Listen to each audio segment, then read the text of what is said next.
Gemeente, kom ons blaai vanoggend na Matteus 25 toe. Matteus 25 vers 31 tot 46. Dit is 'n gedeelte wat ek persoonlik al baie gelees het en wat my altyd bygebly het en as mens nou 'n gedeelte kies in die week of ergens in wanneer mens voorberei vir iets soos wat mens vandag het om die woord met u te deel en mens sien dat die mense wat ook skryf oor hierdie gedeelte vir jou sê hierdie is die moeilikste hoofstuk in Matteus, dan is mens baie spyt dat jy hierdie gedeelte gekies het. Maar ons gaan hierby bly vanoggend en ons gaan ons bes doen om te hoor wat sê die Here vir ons as gemeente in aanleiding van Matteus 25. Dit is deel van die profetiese redes vir die kinders. Dit is iets wat die Here vir ons sê, wat hy sê, dit gaan in die toekoms gebeur.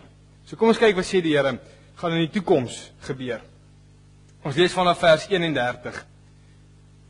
Wanneer die seun van die mens in majesteit kom en al die engele saam met hom, sal hy op sy koninklike troon gaan sit. Al die volke sal voor hom bymekaar gebring word en hy sal die mense van mekaar skei, soos 'n wagter die skape van die bokke skei. Die skape sal hy regs en die bokke links van hom laat staan. Dan sal die koning vir die aan sy regterkant sê, kom, julle wat deur die Vader geseën is, die koninkryk is van die skepping van die wêreld af vir julle voorberei. Neem dit as erfenis in besit, want ek was honger en julle het my iets gegee om te eet. Ek was dors en julle het my iets gegee om te drink. Ek was 'n vreemdeling en julle het my gehuisves. Ek was sonder klere en julle het my klere gegee. Siek en julle het my verpleeg in die tronk en julle het my besoek. Dan sal die wat die wil van God gedoen het hom vra, Here, wanneer het ons u honger gesien en u gevoed en dors en iets gegee om te drink? En wanneer het ons u 'n vreemdeling gesien en u gehuisves of sonder klere en vir u klere gegee? Wanneer het ons u siek gesien of in die tronk en u besoek? En die koning sal hulle antwoord, dit verseker ek julle, vir sover julle dit aan een van die geringste van hierdie broers van my gedoen het julle dit aan my gedoen. Dan sal die koning vir die aan sy linkerkant sê, gaan weg van my af, julle vervloektes. Gaan na die ewige vuur wat vir die duiwel en sy engele voorberei is, want ek was honger en julle het my niks gegee om te eet nie. Ek was dors en julle het my niks gegee om te drink nie. Ek was 'n vreemdeling en julle het my nie gehuisves nie, sonder klere en julle het my nie klere gegee nie. Siek en in die tronk en julle het my nie versorg nie. Dan sal hulle ook antwoord, Here, wanneer het ons die honger of dors of vreemdeling of sonder klere of siek of in die tronk gesien en u nie gehelp nie? En hy sal hulle antwoord, dit verseker ek julle, vir sover julle dit aan een van hierdie geringstes nie gedoen het nie, het julle dit aan my ook nie gedoen nie.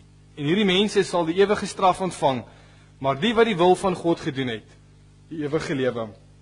Kyk bietjie op die bord, daai gedeelte wat daaronder staan is vers 40 en dit is ons fokusgedeelte wat die Here sê, dit verseker ek julle, vir sover julle dit aan een van die geringste van hierdie broers van my gedoen het julle dit ook aan my gedoen.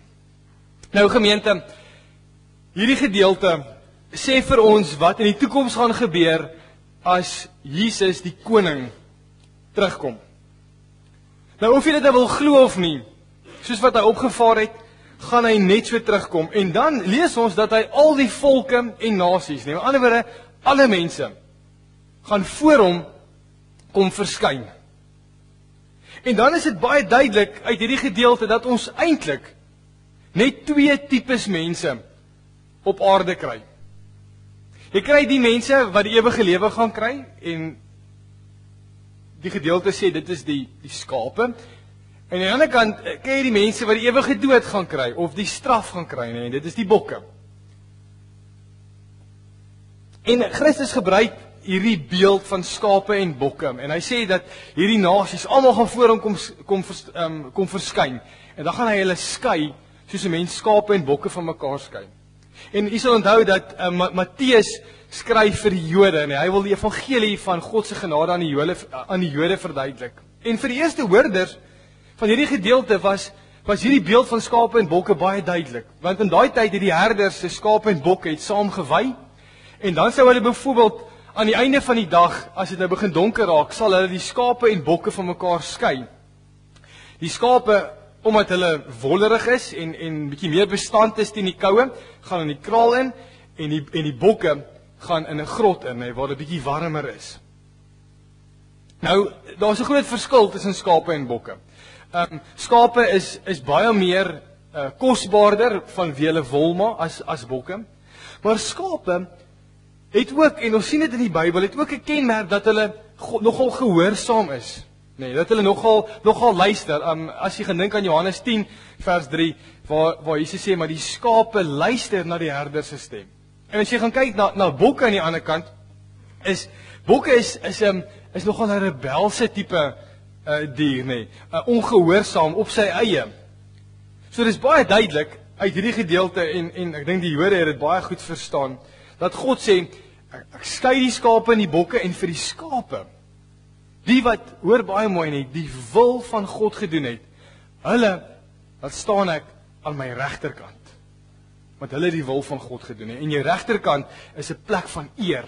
En die bokke, die wat ongehoorsaam was, aan my linkerkant. Nee, aan die linkerkant is 'n skandelike plek om te kan staan. Maar kyk baie mooi. Wat sê Jesus Christus vir die skape? En dink jouself in, die koning van die heelal, eendag sê vir die skape, kom julle geseëndes, kom in die koninkryk, kom besit, kom erf die koninkryk, wat ek vir julle in gedagte het, En hierso is die rede. Hier is die rede oor hoekom skape die koninkryk van God besit. Ons kan ook vir mekaar hierdie vraag vra. Wat is die basis vir hoekom jy die koninkryk eendag in besit gaan neem?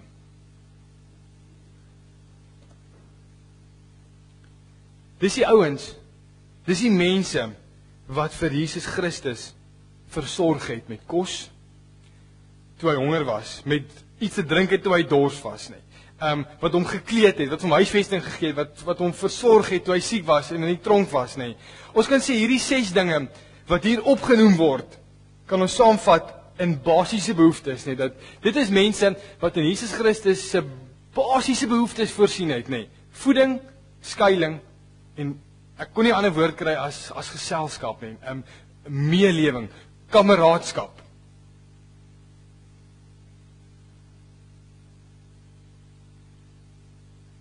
Die feit dat julle hierdie dinge in die loop van die lewe, in die alledaagse lewe aan my gedoen het, dit is die rede hoekom julle die koninkryk van God gaan kry. Dit is hoekom jy dit gaan besit. Dit wat ek beloof het, julle gaan dit erf, En dan sien ons dat hierdie mense vir wie die Here nou vir die skape dit gesê het, dis amper half jy kry so 'n verbasing, so 'n skok. Maar Here, wanneer het ons dit gedoen? Hoe het ons vir u kos gegee? Hoe het ons vir u klere gegee? Wanneer het ons u geselskap gehou? En dan sê die Here in vers 40, vir sover julle dit aan een van die geringste van hierdie broers van my gedoen het jy dit aan my gedoen. Aan een van die geringste, kan ons ook sê, aan een van die kleinste, die persoon wat in hierdie lewe nie eers erkenning gaan kry nie, wat nie in die openbaar gesê gaan word, maar kyk wat hierdie ou gedoen het nie, of kyk, hierdie is 'n volgeling van Jesus nie, selfs die kleinste kind kan ons maar sê, selfs vir daai ou, as jy dit aan hom gedoen het jy dit aan my gedoen. So kom ons vat saam wat die Here vir die skape sê, en dan moet ons onsself onderbreek om net iets baie duidelik te maak, dat ons nie mekaar misverstaan volgend hierso nie. Wat sê Jesus Christus hierso? Hy sê, wanneer jy iets vir iemand anders doen, as jy vir 'n goeie daad bewys, dan doen jy dit vir my. En omdat jy dit doen, mag jy die koninkryk van God in besit kry. Mag jy ewig lewe, mag jy in ewige lewe ingaan saam met die Vader.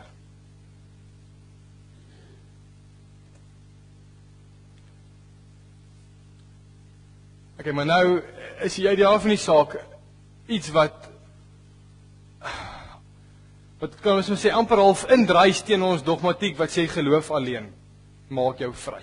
Hoe moet ons dit verstaan, Want hierdie gedeelte saam met klomp ander gedeeltes, en ek wil vir u byvoorbeeld 2 Korintiërs 5 vers 10 sê, net lees, sê sodat elkeen kan ontvang volgens wat hy tydens sy aardse lewe gedoen het. Kyk hoeveel klem word gelê op dade. Maar tog, gemeente, bely ons dat Jesus sê vir ons in gedeeltes soos Efesiërs dat maar dis dan geloof alleen wat jou die koninkryk laat kry. Dis geloof alleen wat jou red, nê. Efesiërs 2 vers 8 sê julle is inderdaad uit genade gered deur geloof. Hierdie redding kom nie uit julleself nie, dis 'n gawe van God. So aan die een kant kry jy hierdie idee van dade bring jou, en aan die ander kant hierdie idee van geloof bring jou, gee vir jou die ewige lewe. En hoe moet ons dit verstaan? En ek wil vir u dit probeer verduidelik, baie kort, sodat u kan verstaan in watter konteks ons hierdie dade moet sien en verstaan. Gemeente, wat hier beskryf word, is 'n lewende geloof in Jesus Christus. Hoe werk dit nie? Wat God hierso sê is, ek wil nie net hoor dat jy glo nie, ek wil sien dat jy glo. Dit moet nie net lippetaal wees nie. As jy bietjie gaan verder aanblaai in die Nuwe Testament, veral daar in Jakobus rond, dan gaan jy sien Jakobus maak geweldig baie van wat hy sê, jy moet geloof hê en jou geloof moet bewys word deur dade. As geloof nie met dade bewys word nie, is dit dood. So ons kan die volgende vir mekaar sê, nê. Dade sonder geloof is leeg. Dit beteken niks vir God nie. Maar geloof sonder dade is ook leeg. So hierdie twee werk baie mooi saam met mekaar.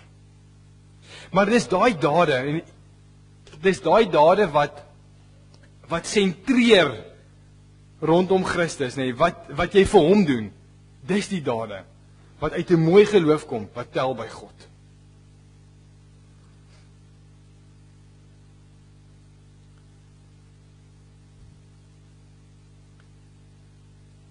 Ek word geweldig baie gekonfronteer in my bediening met mense wat nogal worstel met hierdie goed. Wat vra soos, maar alle mense doen goeie dade.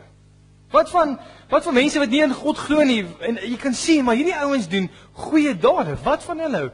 Hoe moet ons dit verstaan? Ek dink dis 'n vraag wat dalk by baie van u dalk opkom, nê. Hoe moet ons dit verstaan? En na aanleiding van Matteus 25 kan ons dalk die volgende sê daaroor, nê.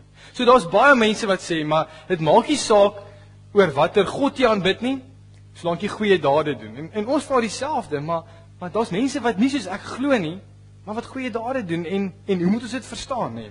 En hier is die ding, gemeente, dit gaan nie oor die daad op sigself wat jy doen nie.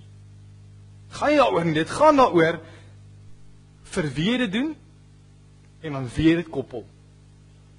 Dit lê in, en ek wil die Engelse woord gebruik, dit lê in daai connectie, daai connection, wat jy dit met Jesus Christus inbring, en sê maar, Here, ek doen dit vir u, ek koppel dit aan u, ek word gedryf deur my geloof in Jesus Christus, en omdat ek dit besef, doen ek dit vir u, dis waar dit gaan, he. So die dade raak dan maar net 'n manier, 'n voorbeeld vir hoe ons geloof dan wys vir die Here, of sê maar, Here, sien u hoe ek glo, ek verstaan wat gee is, want u het gegee, ek verstaan daai gee wat u gegee het, en omdat u gegee het, daarom kan ek weer op my beurt gee. So dit lê nie noodwendig in die daad self nie, dit gaan oor vir wie jy dit doen, en waaraan jy dit koppel, en dit lê verseker nie in jouself nie.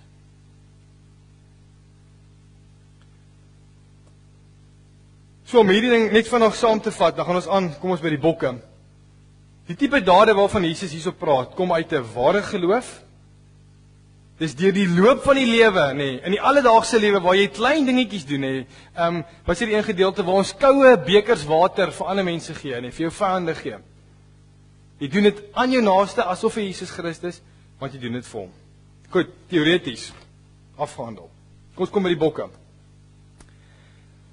Wat is die basis vir hoekom die bokke, die ouens wat aan die linkerkant van Christus staan, hoekom hulle gestraf word? Want julle het dit nie vir my gedoen nie. Toe ek dors was, jy het nie vir my water gegee nie. Toe ek honger was, nie vir my kos gegee nie. Toe ek in die tronk was, jy nie vir my kom kuier nie. En dan weer, vir so ver soos jy dit nie aan een van die geringste van hierdie gedoen het nie, het jy dit nie aan my gedoen nie. Hier is die mense wat nie reageer op Christus se boodskap nie. Hier is die mense wat net glo en jy kan dit absoluut nie sien nie. Daar's nie dade nie. Daar's nie opgewondenheid nie. Daar's nie 'n passie nie. Dis mense wat nie op aarde met die Vader iets te doen wou gehad het nie. Wat sê, Vader, ek het U nie nodig nie, ek is reg op my eie. Hulle kry waarvoor hulle gevra het eendag. Weg van die Vader se liefde. Eenkant, alleen in die donker.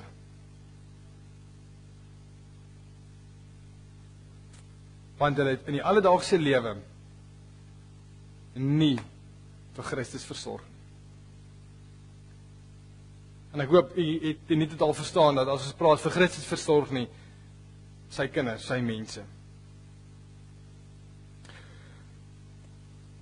Goed, wat sê hierdie gedeelte vir ons? Wat maak ons hiermee? Kom ons kyk gou vanaand prakties, wat moet ons hiermee maak? Aan wie moet ons dit doen? En dan net 8 vinnige nuwe gedagtes of nuwe denke oor Matteus 25. Wat sê hierdie gedeelte na aanleiding van wat ons vandag gehoor het? Gemeente, dit is die dinge, dit is die dinge wat jy doen deur die loop van die lewe, in die alledaagse lewe.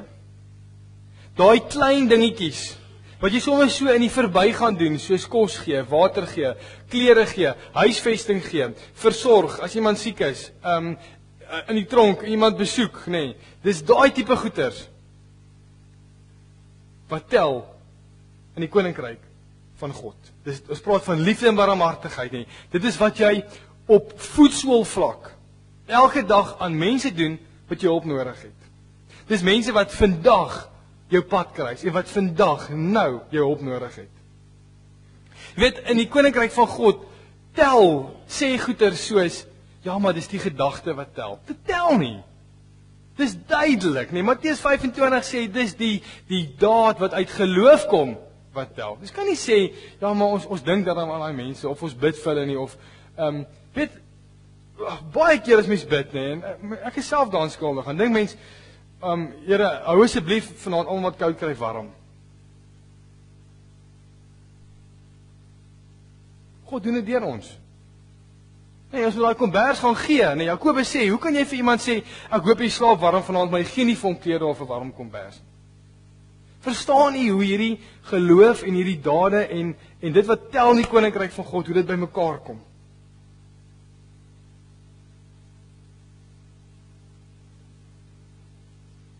Jy sien, want omdat Christus hierdie goeders vir ons noem, en omdat hy dit vir ons sê, is omdat hy dit self gedoen het. Toe hy op aarde was, sy 33 jaar, het hy dit geleef. Ons sien dit in die evangelies, nee, en ons sien dit in die eerste navolgers van hom, en ons sien dit in die eerste gemeente, nee. Waar ouens se geloof was aansteeklik geweest.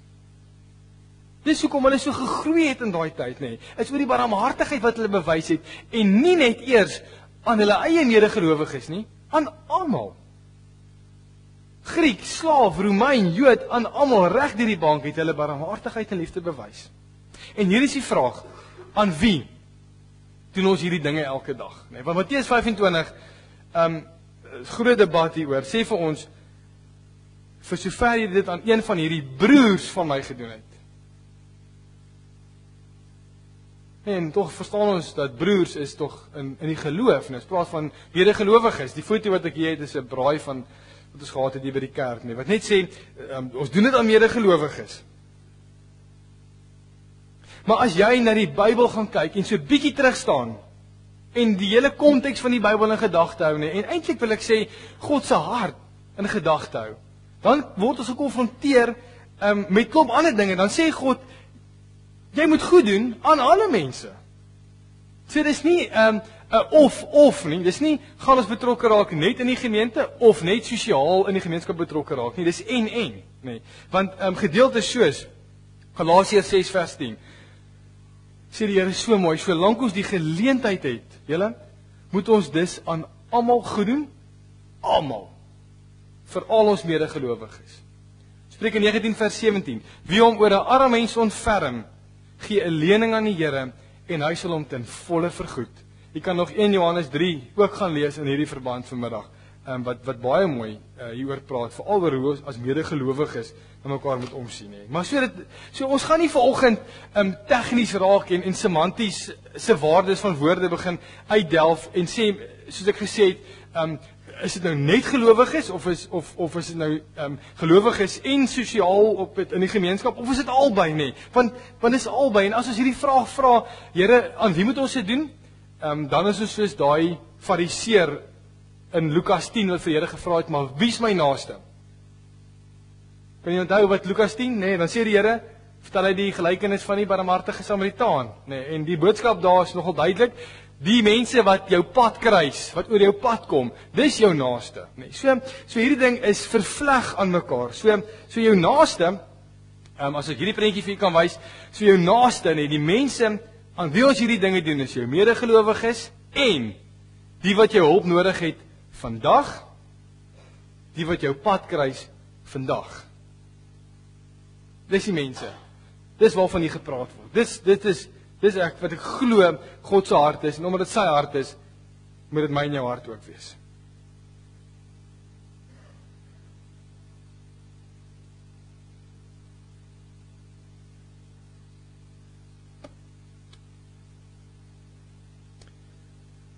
Ons vat hierdie goed saam. So wat sê Christus hier vir ons? As jy 'n goeie daad doen, dan doen jy dit vir my. Aan iemand anders doen, dan doen jy dit vir my. Dis baie duidelik hierso net. So dit beteken basies, as ons dit so kan sê, dat as jy iets vir iemand anders doen en jy doen dit vir Christus, dan is Christus in daai ou. Dan is hy in daai bedelaar. Dan is hy in hierdie medegelowiges wat vandag hier om ons sit. Dan is hy in die bergies wat die Here die laaste tyd hier op ons voorstoep sit hier by die kerk, nê. Dan is hy in daai ou wat by jou hek kom smeek vir 'n bietjie water of 'n bietjie kos, nê. Dan is hy in hom. Wat ons doen dit mos vir hom. En hier is die vraag, gemeente. En konfronteer jy gou met hierdie vraag, nee, wat ek glo, dis wat Matteus 25 ook vir ons vra. Is hoe sou jy vandag opgetree het as Christus nog fisies op aarde saam met ons geleef het? En hy sou vir jou gevra het vir water. Dink gou, hoe sou jy uit jou pad uitgegaan het om vir jou verlosser water te gee? Of kos, of klere, of huisvesting. Of as hy siek was, versorg het, nee. Jy sou uit jou pad uitgegaan het en Matteus 25 sê vir ons, jy kan dit nog steeds doen. Doen jy dit aan mense, dan doen jy dit vir my. So met daai selfde passie wat ons dit vir hom doen, moet ons dit vir mense doen.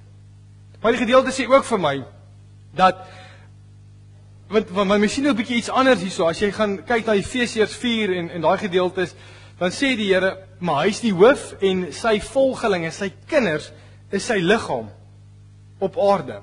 En wat hy wil hê is dat, en ons sien dit in Efesiërs 4, dat sy volgelinge, ons gelowiges, moet al hoe meer word soos wat hy is. Met ander woorde, dat Jesus Christus nog op aarde vandag kan rondloop in en deur my en jou. So ons is die hande en voete van Jesus Christus vandag. So ons mag nie. Julle, ek wil julle aanmoedig, motiveer vandag. Ons wil nou bid daarvoor om nie moeg te raak, om bekers koue water aan te dra vir mense wat vandag jou pad kruis nie. Om kos te gee nie, om in die loop van die alledaagse lewe hierdie dinge te doen.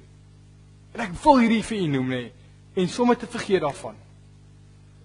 Daai optrede van die skape wat sê, Here, maar wanneer het ons dit gedoen?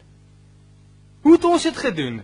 Hulle het dit was so deel van hulle lewe, so in die alledaagse lewe, dat hulle dit amper al vergeet het. En dit is die karakter, die kerneienskap van iemand wat 'n goeie daad doen is. Hy doen dit vir Christus, maar hy vergeet dit half sommer so. Ek dink dit is tyd dat die gemeenskap van gelowiges moet optree met fisiese geloof in die gemeenskap.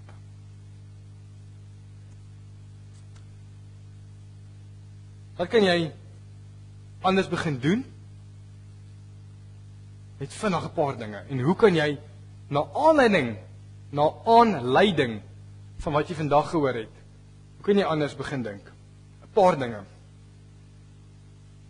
Gemeente, moenie armes, hulpeloses en stikkende mense en bedelaars ignoreer nie. Moenie kant toe kyk, moenie wegkyk van hulle af nie. Sien Christus in daai persoon raak. Ons is baie lief daarvoor om as gevolg van ons klas, ras, status, wat ook al jy het, om neer te kyk op ander mense. Of te dink maar, ek ruik lekker en hy stink. Weet, ek dink dit al tyd geword dat ons neuse ook moet bekeer.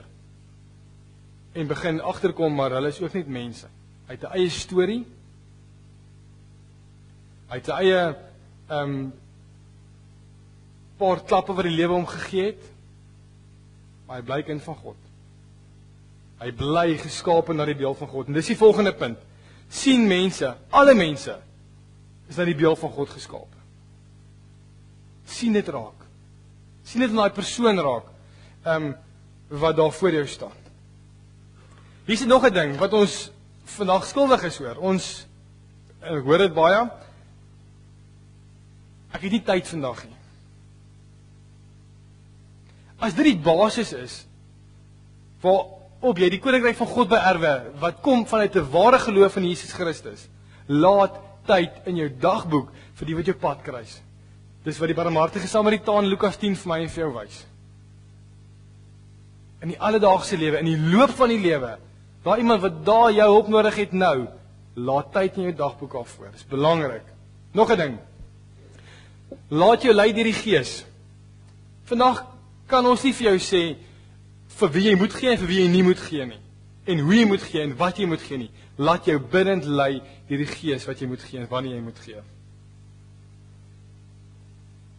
Ken jou medegelowiges se stories en situasies, sodat jy weet wanneer hulle van jou iets verwag, dat jy vir hulle dit kan gee.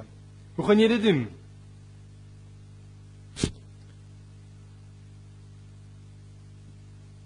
Moenie net geld gee om jou gewete te sis, sodat jy kan wegkom uit hierdie situasie uit nie. Stap die volle pad. Kyk, hoe kan jy iemand ten volle help, nee? Dalk is dit iets soos 'n ID byvoorbeeld, wat jy vir iemand kan gee, om hom weer op te hef en vir hom te laat werk kry, nee. Maar dink net bietjie verder, as net om weg te kom uit hierdie situasie uit. En die laaste punt wat ek wil noem. Ek is seker, u het al baie geld verloor. Deur mense wat by jou huis kom, met groot stories. En jy val daarvoor. En die oomblik wat jy daar verval, dan gee jy mildelik. En as jy weer sien, dan is dit maar net gemors. Dalk met 'n buskaartjie, wat jy vir iemand gekoop het, en jy het hom op die straat opgetel later, of geld, en jy kry hom by die drankwinkel. Dit gebeur. Die lewe is hartseer. Dit gebeur dat mense partykeer met jou goeders mors. En ander kere gebeur dit weer nie. Ander kere help jy regtig iemand, maar jy kan nie onderskei nie. Maar hier is die beginsel. As jy besluit om te gee, gee sonder voorbehoud en gee asof jy vir God gee. En dan sit die veroordeling nê op baie ou se gewete. As hy vir jou jok, dan sit dit op hom, maar jy het jou kant gebring. En iets wat jy dalk aan kan dink, net nog 'n praktiese ding, is dink bietjie in jou lewe, hoeveel keer het jy al met God se genade gemors? En sien net bietjie jouself in 'n bedelaar of iemand wat voor jou op baie tydstip van die oomblik staan, en sien jouself daar, want op die einde van die dag is ek en jy maar almal bedelaars.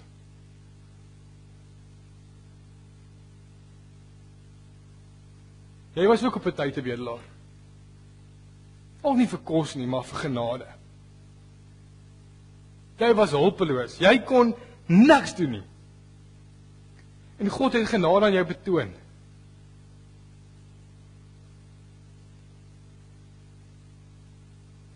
Nie net deur kos te gee nie. Hy het sy lewe gegee.